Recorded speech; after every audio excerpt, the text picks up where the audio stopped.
la phase de saponification, vous achetez seulement une base de savon et celle-ci je l'ai trouvée chez Aromazone, donc c'est 500 grammes que vous allez prendre, émietter un tout petit peu et laisser fondre au bain-marie ou au micro-ondes. Moi je me suis servi du micro-ondes parce que ça va vite, donc vous contrôlez histoire que ça ne boue pas, hein. On veut vraiment juste faire fondre le savon. Une fois qu'il est fondu, il redevient liquide.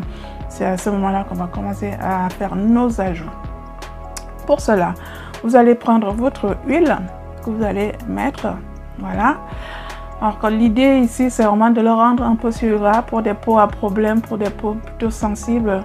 Le surgraissage dans un savon est très important parce que grâce à cette huile, on vient adoucir un peu le savon et du coup, il est moins asséchant parce que la plupart des savons sont très asséchants. Et comme c'est une huile aussi stratégique, l'huile elle va aussi agir dans la peau, aller attaquer les taches, le teint terne et puis voilà. Alors, je viens rajouter ma purée de carottes. Vous savez, la carotte, elle est riche en bêta-carotène et donc elle est très riche en vitamine C. Donc, ce qui va faire qu'on va chercher vraiment à avoir un teint très lumineux.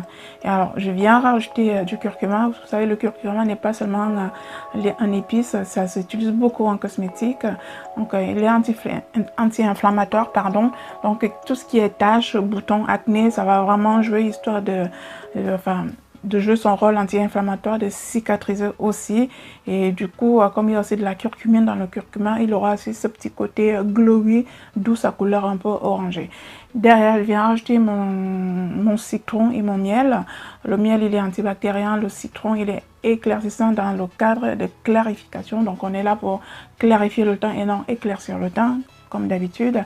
Ensuite, vous venez rajouter votre extrait de vanille, votre parfum de vanille et votre parfum de patchouli. Et je peux vous assurer que votre savon est ready, il est prêt. Très honnêtement, si vous ne voulez pas vous embêter avec le procédé de la saponification, la fabrication du savon, je vous conseille d'acheter des bases de savon et de faire vos petits mélanges, histoire d'utiliser vos savons à gogo. Ça marche relativement bien. Beaucoup de personnes le font, donc en plus là il y a zéro risque pour vous et le savon il est prêt tout de suite. C'est-à-dire vous faites aujourd'hui, le lendemain vous pouvez utiliser le savon, alors que dans un procédé de saponification standard il faut attendre 6 semaines pour commencer à utiliser vraiment le savon.